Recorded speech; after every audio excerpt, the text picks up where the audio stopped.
पढ़ेंगे residential status. अब ये रेजिडेंशियल स्टेटस इंपॉर्टेंट है क्योंकि जो आदमी रेजिडेंट है या नहीं है वो वही चीज आएगी कि वो टैक्स देगा या नहीं देगा। अब ये वाला जो पहला वाला है इसको आप जरा छोड़ दीजिए ज्यादा, क्योंकि इसमें कुछ इसने पता है किसके बारे में कहा है। देखो इसने यहाँ पे कहा है कि अगर आप इंडिविजुअल और एचयूएफ हैं, अगर आप इंडिविजुअल है और हिंदू अनडिवाइडेड फैमिली हैं तो आपका ऑर्डिनरी रेजिडेंट और नॉट ऑर्डिनरी रेजिडेंट होना बनता है, ठीक है। लेकिन अगर आप कंपनी है, अगर आप फर्म है, तो फिर आप या तो भारत के रेजिडेंट होंगे या भारत के नॉन रेजिडेंट होंगे। तो अगर आप इंडिविजुअल हैं तो आप भारत के रेजिडेंट होंगे या नहीं होंगे।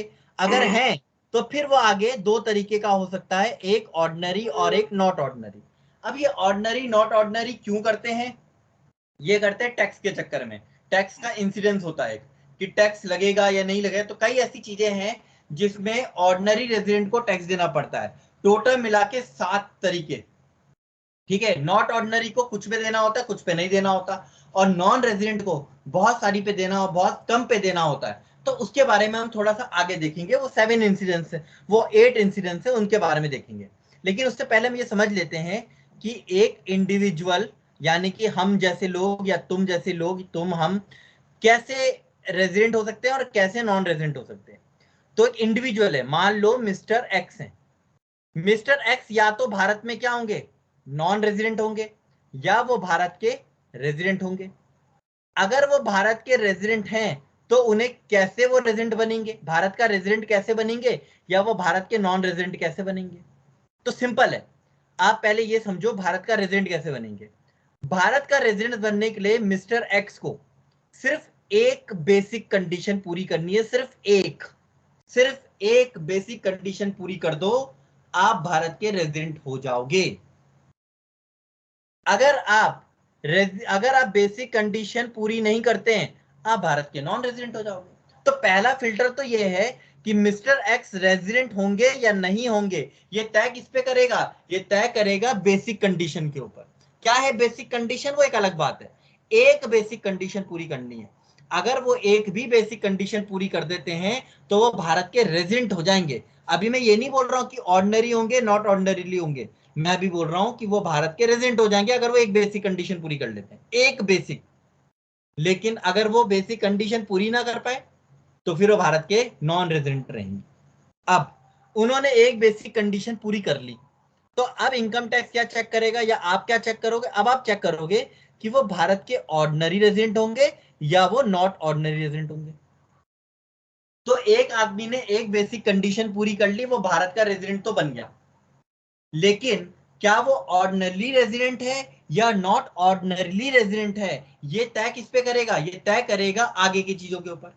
तो एक आदमी रेजिडेंट हो गया और अब या तो वो ऑर्डिनरी रेजिडेंट बनने वाला है या फिर वो एनओआर बनने वाला है। ये आपका एनओआर है और ये आपका ओआर है।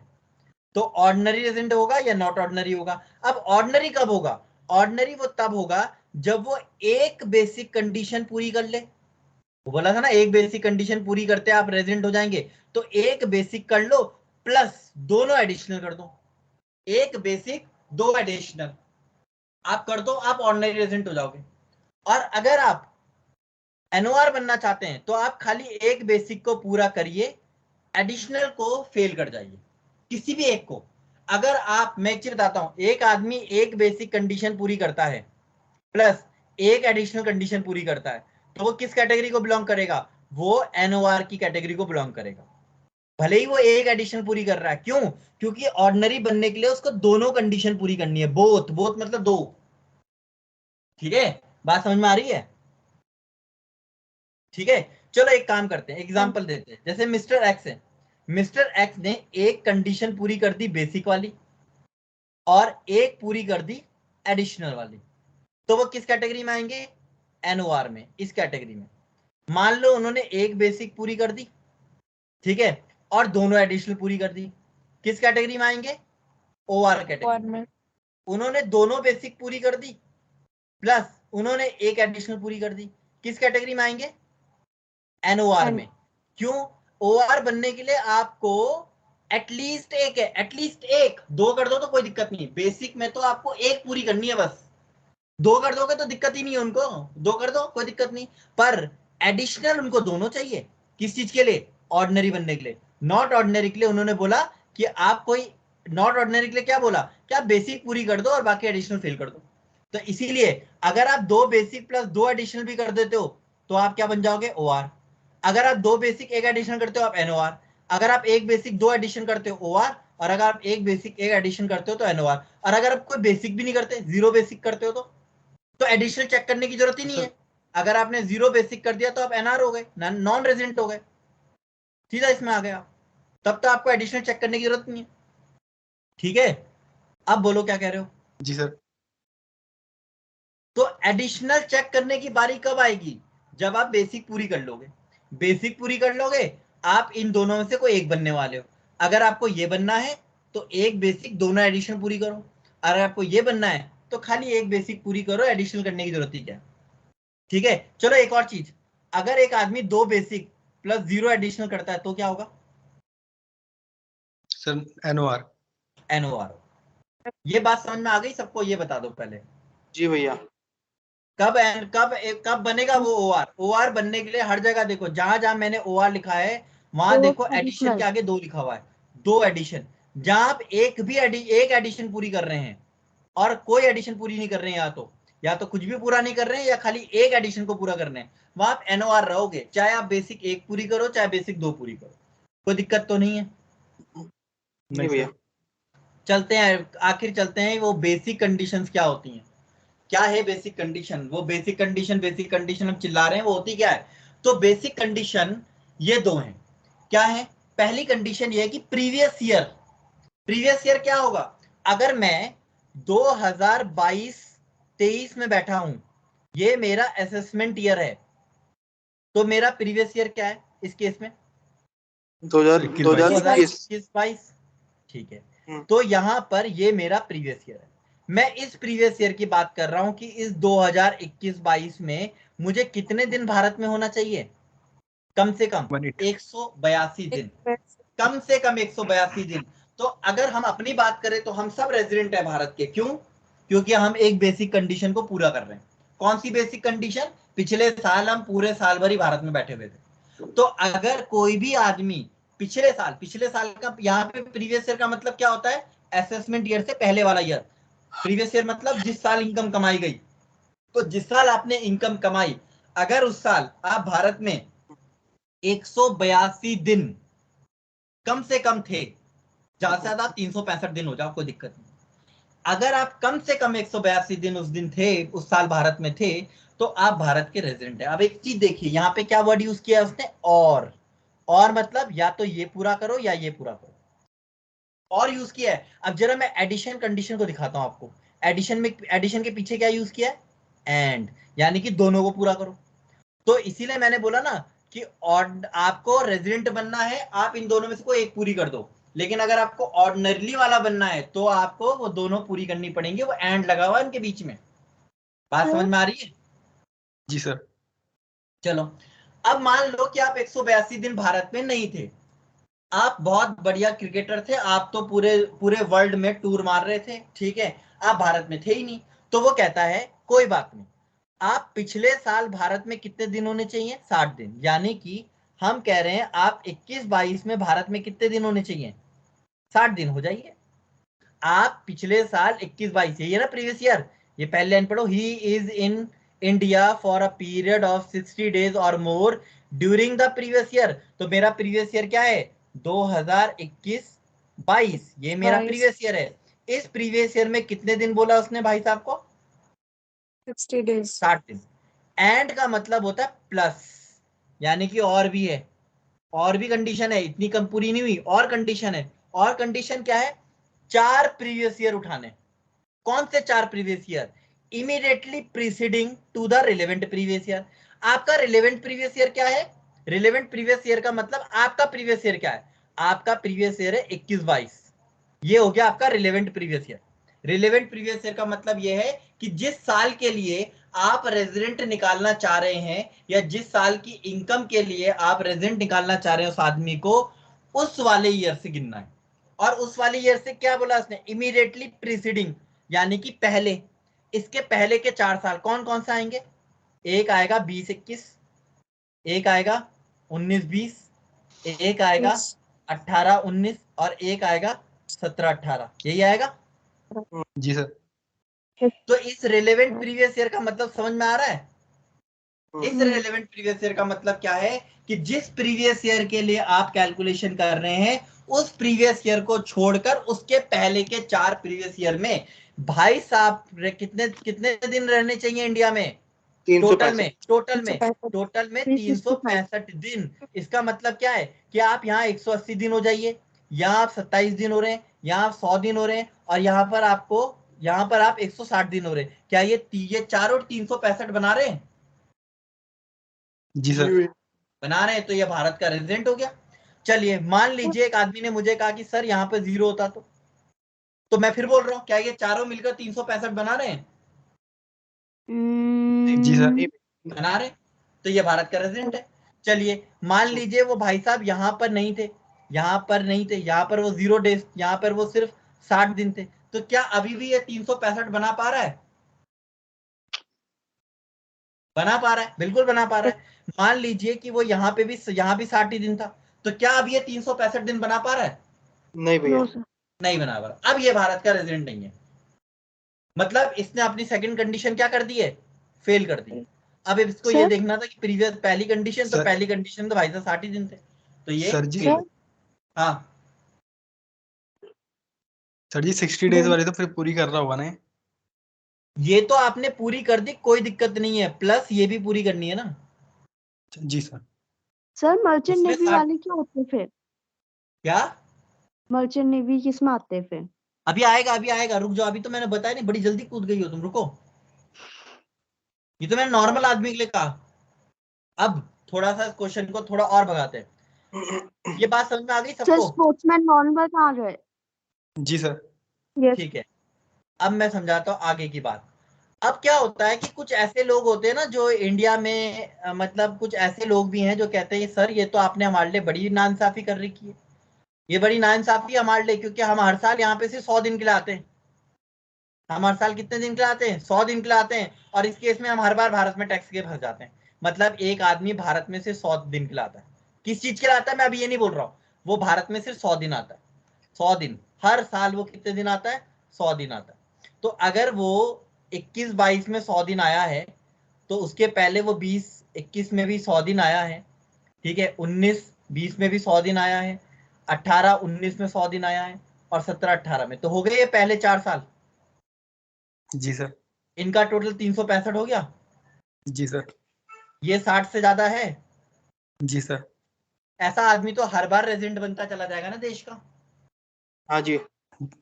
और सपोज करो वो ऑस्ट्रेलिया का है और ऑस्ट्रेलिया ने कहा 182 दिन तू हमारे यहाँ रहेगा तो तुझ पे टैक्स लगेगा। अब एक चीज बता, फंसने गया वो आदमी। 182 दिन तो ऑस्ट्रेलिया में, 100 दिन वो इंडिया में, हर बार वो 100 दिन इंडिया में होता है, हर बार वो 182 दिन भारत उसमें ऑस्ट्रेलिया में होता है, तो वो ऑस्ट्रेलिया में भी टैक्स दे रहा है और इंडिया में भी टैक्स दे रहा है। फंस गया ना। जी सर। ऐसे आदमी को बचाने के लिए भारत सरकार कहती है, देखो ये मैं ये नहीं बोल रहा हूँ कि ऐसे आदमी को बचाना है, बस एक एग्जांपल दिया मैंने कि ऐसा फंस जाता है कई बार। तो ऐसे लोगों के लिए सरकार क्या कहती है कि आपके लिए दूसरी कंडीशन वैलिड नहीं है। मतलब ये पूरी कंडीशन जो आपको यहाँ पे नजर आ रही है ये वाली, ये हटा दी।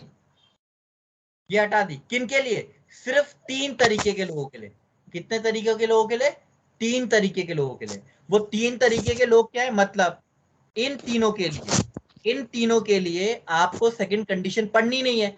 तो इनको कौन सी कंडीशन पूरी करनी है? बस फर्स्ट। पहली वाली। ये हटा नहीं है, ये सिर्फ तुम्हें दिखाने के लिए मैंने ऐसे काटा हुआ है। अभी मैं वापस इसे ले आऊंगा। ये सिर्फ इतना याद रखो कि इन तीनों के लिए ये है बेसिक कंडीशन, सिर्फ एक अकेली बेसिक कंडीशन बस, और कोई दूसरी बेसिक कंडीशन नहीं है। कौन है वो 3 लोग? वो 3 लोग हैं कि एक भारत का नागरिक है जो भारत छोड़ के पिछले साल, यानी कि कौन सा पिछला साल? 21-22। जी सर। 21-22 हमारे पिछले साल में वो भारत छोड़ के जा रहा है। किसके लिए? नौकरी के लिए। नौकरी के लिए वो भारत छोड़ के चला गया। ऐसे आदमी के लिए आपको ये देखना है कि वो भारत में 182 दिन था या नहीं था। अब 182 क्यों है भाई? हर दुनिया में हर देश का 182 का रूल है, पता क्यों? देखो, अगर मैं 182 दिन भारत में हूं तो इसका मतलब मैं 182 दिन किसी दूसरे देश में नहीं हो सकता।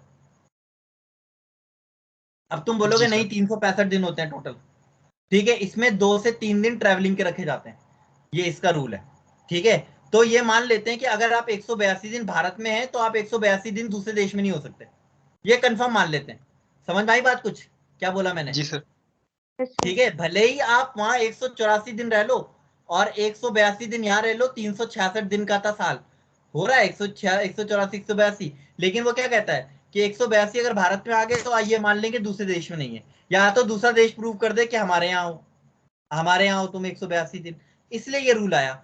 अब वो चक्कर उनका आपसी है, इसलिए चलते नहीं, क्योंकि वो ट्रैवलिंग का टाइम रहता है, इसलिए हमें ये पता नहीं चलता वो कितने दिन है, क्योंकि जैसे दुबई से कहीं दूसरे देश से निकलेगा तो जाहिर सी बात है थोड़ा टाइम का प्रॉब्लम आता है। चलो अब देखते हैं यहाँ पे, तो ऐसा आदमी नौकरी के लिए चला गया कहाँ? इंडिया के बाहर। ये दूसरा कौन है? एक इंडियन सिटीजन है, ध्यान रखना वर्ड क्या यूज किया जा रहा है, इंडियन सिटीजन।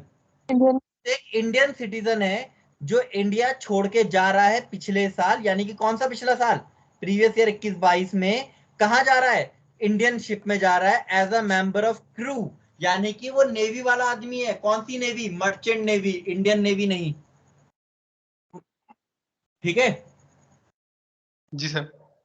और एक आदमी जो इंडियन सिटीजन है या फिर पर्सन ऑफ इंडियन ओरिजिन है। पर्सन ऑफ इंडियन ओरिजिन क्या होते हैं? जिसके बाप दादा इंडिया के थे कभी, पर वो इंडियन नहीं है। अब वो भारत की नागरिकता नहीं है उसके पास। वो जैसे वो है ना अपने क्या क्या नाम है, अक्षय कुमार साहब, ठीक है। NRI। तो अक्षय कुमार जो है वो कहाँ के? कनाडा के सिटीजन है। Canada. जी भैया। इंडिया के लिए क्या है वो? Person of Indian origin. India Hmm. के लिए क्या है वो? पर्सन ऑफ इंडियन ओरिजिन है। अगर वो इंडिया में घूमने आते हैं और 100, तो एक चीज बताओ, ऐसे आदमी के लिए, अब क्योंकि वो 100, ऐसे आदमी के लिए जो अक्षय कुमार है उसके लिए कौन सी कंडीशन चेक करते हैं वो लोग? 182 वाली। फर्स्ट वाली। वो 60 वाली चेक नहीं करते उनके लिए, क्यों? क्योंकि सेकंड वाली कंडीशन लगती है नहीं उसके ऊपर 182 डेज वाली लगती है, तो 182 डेज वाली चेक करते हैं। तो किन के लिए 182 डेज वाली चेक हो रही है? इन 3 लोगों के लिए। कौन कौन वो 3 लोग हैं? इंडियन सिटीजन जो नौकरी के लिए बाहर जा रहा है, इंडियन सिटीजन जो इंडियन नेवी शिप में बाहर जा रहा है, इंडियन नेवी शिप का मतलब सॉरी मर्चेंट नेवी शिप का, ठीक है, और एक इंडियन सिटीजन या पर्सन ऑफ इंडियन ओरिजिन घूमने आया है इंडिया में। चलो एक काम करते हैं, एक ये भाई साहब मिस्टर एक्स जो थे वो चले गए घूमने बाहर, ठीक है, घूमने नहीं, नौकरी के लिए चले गए। वो नौकरी के लिए चले गए मान लो दुबई।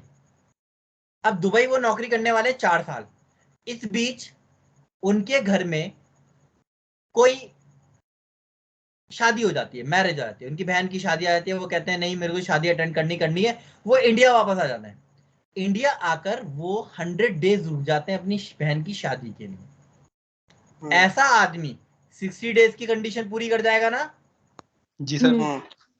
और पहले तो जी वो भैया। भारत में ही रहा होगा, जी भैया। तो वो 365 भी पूरी कर जाएगा। इस केस में तो इसको यहाँ भी टैक्स लग जाएगा और दुबई में भी टैक्स लग जाएगा। इसीलिए उसके लिए कौन सी कंडीशन लगा रखी है उन्होंने? 182 दिन वाली, कि तू 182 दिन इंडिया में हो गया भाई, तुझे टैक्स देना पड़ेगा, फिर दुबई लेता है नहीं लेता हमें कोई सरदर्दी नहीं है। बात समझ में आ गई भाई? जी सर। ठीक है। अच्छा, तुमने, अब मुझे नहीं पता क्योंकि सलमान रश्दी के बारे में मुझे पता नहीं, सलमान रश्दी कहाँ का है कहाँ का नहीं है, मैं एक एग्जांपल दे रहा हूँ खाली। कोई मुझे एक आदमी नहीं मिल रहा जो इंडिया के बाहर रहता और इंडिया का नाम, हाँ एक नाम था लक्ष्मी निवास मित्तल, सुना है इसका नाम कभी जिंदगी में? हाँ भैया। है ना, सुना होगा, मित्तल स्टील्स इंग्लैंड की सबसे बड़ी जी कंपनियों में से एक। जी भैया। जी भैया। अब तो उसका नाम शायद आर्सेलर मित्तल है कंपनी का नाम। लक्ष्मी निवास मित्तल की जो बाप दादा थे वो इंडिया के थे। अब लक्ष्मी निवास मित्तल इंडिया में आते हैं तो वो इन तीनों में से कौन सी वाली कैटेगरी को बिलोंग कर रहे हैं? इस वाली कैटेगरी को। Yes, sir. जी सर। अच्छा, अगर वो इस वाली कैटेगरी को बिलोंग कर रहे हैं तो उनके लिए अगर हमें उनका इनकम टैक्स का वो देखना हो रेजिडेंट, तो हम कौन सी कंडीशन देखेंगे? खाली पहली वाली, दूसरी वाली नहीं देखेंगे। हम दूसरी वाली किसके लिए देखते हैं? नॉर्मल लोगों के लिए। ये 3 लोग एबनॉर्मल हैं, इन तीनों के लिए हम सिर्फ 182 दिन वाली देखेंगे। बात समझ में आ गई? Yes, sir. अच्छी भैया। ठीक है, तो वापस आ जाती है कंडीशन, क्योंकि गई थोड़ी ना थी, ये हटी थोड़ी ना, ये तो बेसिक कंडीशन रहेगी रहेगी ना। बात समझ में आ गई भाई सबको? आगे बढ़ू मैं? जी भैया। चलो अब आते हैं एडिशनल। एडिशनल क्या कहता है? तो एडिशनल में पहले वाले को छोड़कर तुम नीचे वाला पढ़ो, और मैं तुम्हें इस पहले वाले के ना एक बारे में बताऊंगा कि पहले वाला कितना कंफ्यूजन है, उसके बारे में बताऊंगा। उसको छोड़ेंगे, पहले हम नीचे वाले को पढ़ेंगे। नीचे वाला ये कहता है कि आप पिछले 7 साल में, कौन से पिछले 7 साल में? जो हमारा रिलेवेंट प्रीवियस ईयर है उसके पहले का, यानी कि हमारा रिलेवेंट प्रीवियस ईयर क्या 21-22, हमारा यही प्रीवियस ईयर है। जी सर। इसके पहले के 7 साल, इसके पहले के 7 साल कौन से आएंगे? 20-21, 19-20, 18-19, 17-18, 16-17, 15-16, एक और रह गया क्या? हाँ, 14-15। इन 7 साल में भाई साहब कितने दिन भारत में होने चाहिए?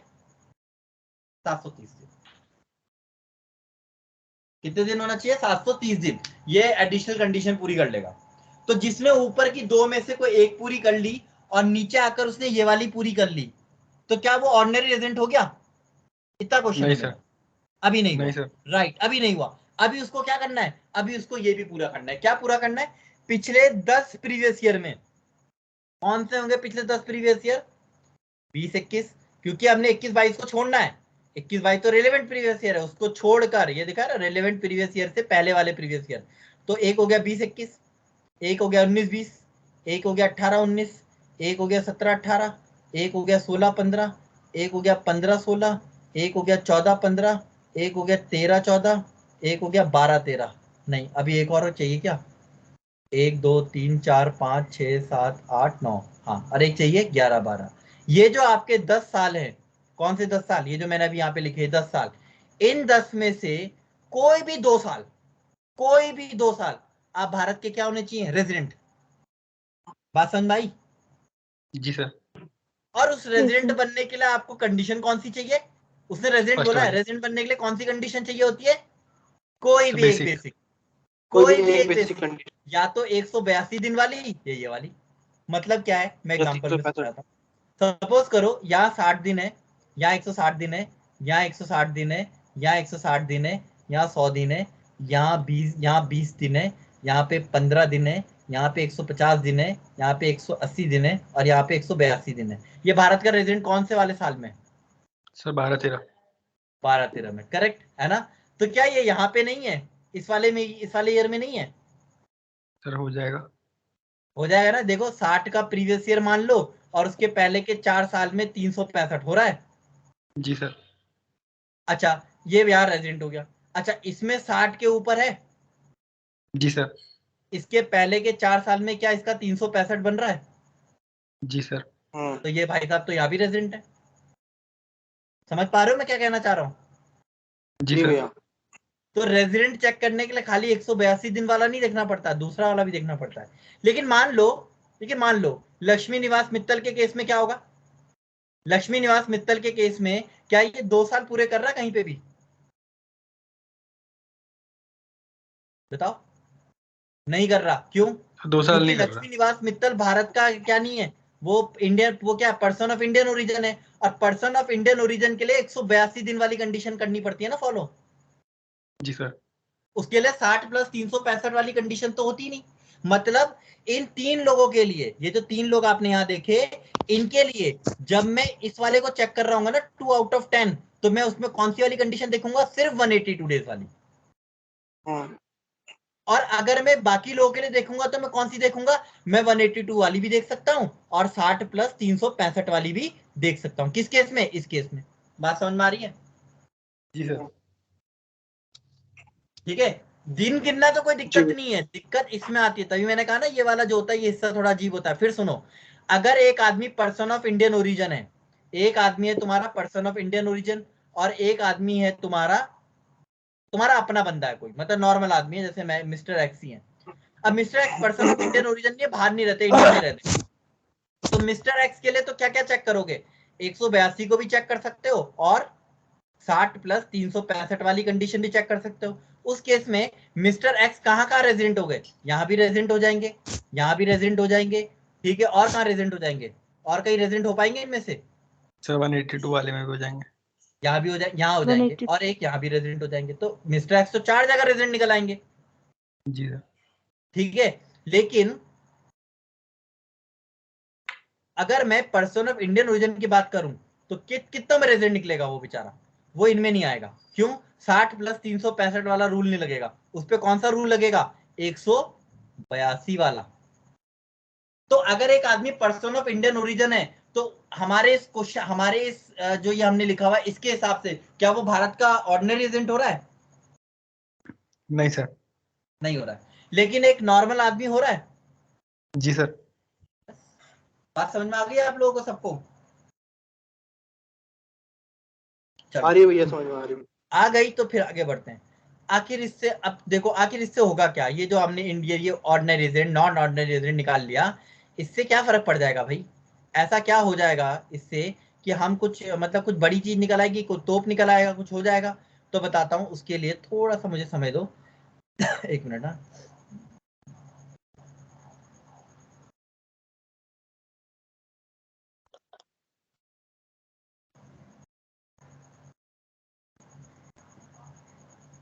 उससे ये फर्क पड़ेगा, ये जो तुम्हें लिस्ट दिख रही है यहां देखो, एक तरफ क्या लिखा हुआ है?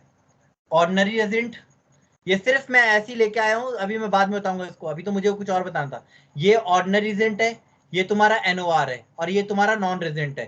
तो ये तुम्हारा ओआर है, ये तुम्हारा एनओआर है, और ये तुम्हारा नॉन रेजिडेंट है। तो देखो, अब मैं 3 एग्जांपल लेता हूं। एक नॉर्मल आदमी, एक तुम्हारा वो पर्सन ऑफ इंडियन ओरिजिन यानी कि लक्ष्मी निवास मित्तल, ठीक है, और एक ले लो मैं बिल गेट्स। अब बिल गेट्स इंडिया का रेजिडेंट नहीं है। बिल गेट्स इंडिया का रेजिडेंट नहीं है तो देखो टोटल मिला के कितने तरीके का टैक्स, टोटल तरीके कितने इनकम है? देखो 1 2 3 4 5 6 7 और 7 तरीके की। उन 7 तरीके की इनकम में से बिल गेट्स कितने पे टैक्स दे रहा है? 3 में। और जरा लक्ष्मी निवास मित्तल को देखो, उन्हें कितने में देना पड़ रहा है? 4। 4 में। और जरा ऑर्डिनरी रेजिडेंट को देखो, उस भाई साहब को कितने में देना पड़ रहा है? सब में सर। 6 में, एक 7वीं को छोड़कर। 7वें में किसी को नहीं देना, 6 में। तो पता चला ऑर्डिनरी रेजिडेंट बना के क्या होगा और एनओआर बना के क्या होगा?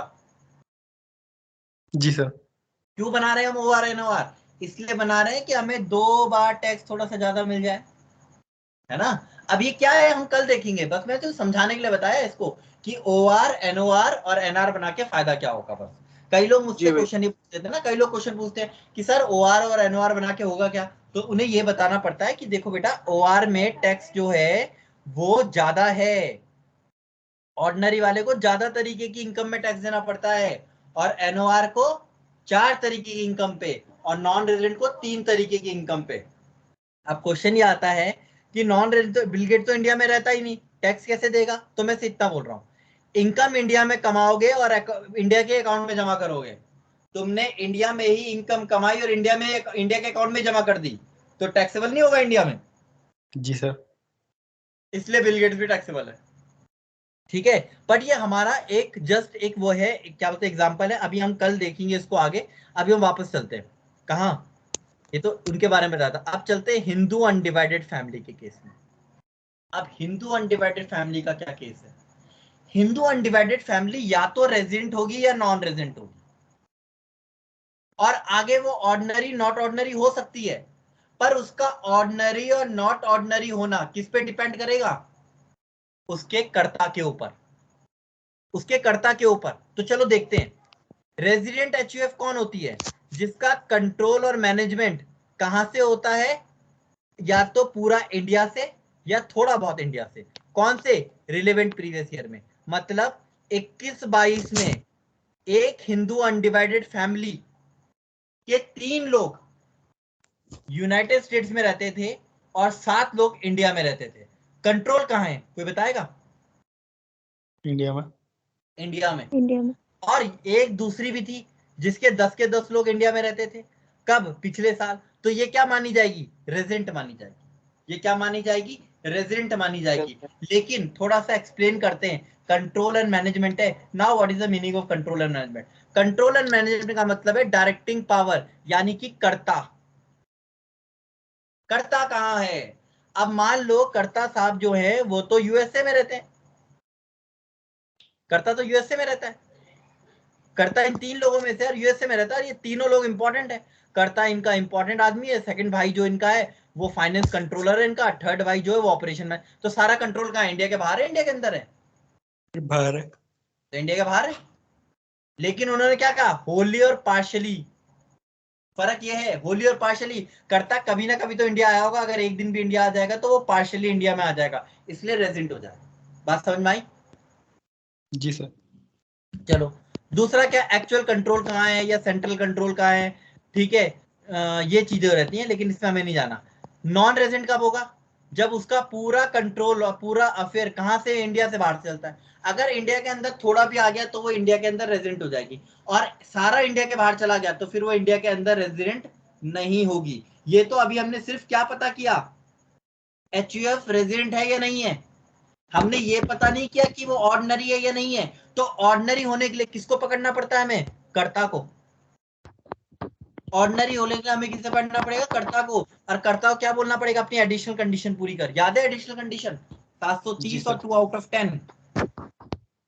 तो हिंदू अनडिवाइडेड फैमिली को बेसिक कंडीशन पूरी नहीं करनी है। उसकी बेसिक कंडीशन क्या है, कंट्रोल कहाँ है। अगर उसका कंट्रोल इंडिया में है, आधा है चाहे पूरा है, वो रेजिडेंट है। ऑर्डिनरी है या नहीं है, उसके लिए कर्ता को पकड़ो, कि कर्ता को बोलो एडिशनल कंडीशन पूरी कर दे दोनों।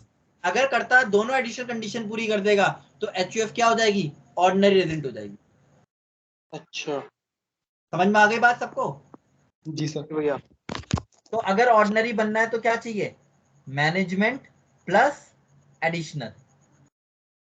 समझ गए? इंडिया में होना चाहिए वो। हाँ, मैनेजमेंट इंडिया में होना चाहिए और एडिशनल कंडीशन। अब ये एडिशनल कंडीशन के लिए किसको पकड़ोगे, कर्ता को। कर्ता को। ठीक है, उसके बाकी और भाइयों को मत पकड़ लेना, उसके कर्ता को पकड़ो, बात खत्म करो। भैया हाँ, और नॉन रेजिडेंट तो इसमें हो जाएगा ना, जिसका कंट्रोल आउटसाइड है और होली सिचुएटेड आउटसाइड, पूरी बाहरी कंपनी नहीं बाहरी नहीं, और अगर कंट्रोल ही आउटसाइड है तो वो तो नॉन रेजिडेंट हो जाएगा ना, फिर तो एडिशनल चेक करने की जरूरत ही नहीं है ना।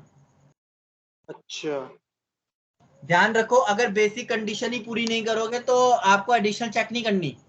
और इनके जी केस भैया। में, एचयूएफ के केस में बेसिक कौन है, मैनेजमेंट। आगे बात समझ में? Okay, जी bhai. सर। जी भैया। चलो कंपनी पे चलते हैं। कंपनियां दो ही तरीके की होती हैं, या तो भारत की या भारत की नहीं। अब भारत की कब होगी, देखो एक इंडियन कंपनी हमेशा रेजिडेंट रहेगी चाहे कहीं भी रहे। आपने एक कंपनी भारत में बनाई और फिर वो नाच रही है साउथ अफ्रीका में या यूक्रेन में या ऑस्ट्रेलिया में या रशिया और यूक्रेन के बॉर्डर पे बैठी हुई है, कोई फर्क नहीं पड़ता, भारत की है तो भारत की है। भारत की कंपनी भारत में बन गई, उसके बाद वो कहीं भी चली जाए घूमने फिरने, वो भारत की मानी जाएगी। ठीक है, जी जी सर। भैया। एक नॉन इंडियन कंपनी है जैसे माइक्रोसॉफ्ट, वो इंडिया की रेजिडेंट कब मानी जाएगी, जब उसका इफेक्टिव मैनेजमेंट कहाँ होगा, इंडिया में होगा। इंडिया में। भारत के अंदर। ठीक है, इंडिया में होगा। तो एक विदेशी कंपनी का अगर मैनेजमेंट इंडिया के अंदर है तो वो विदेशी कंपनी भी किसकी कंपनी मानी जाएगी, इंडिया। इंडिया इंडियन की कंपनी। रेजिडेंट कंपनी मानी जाएगी।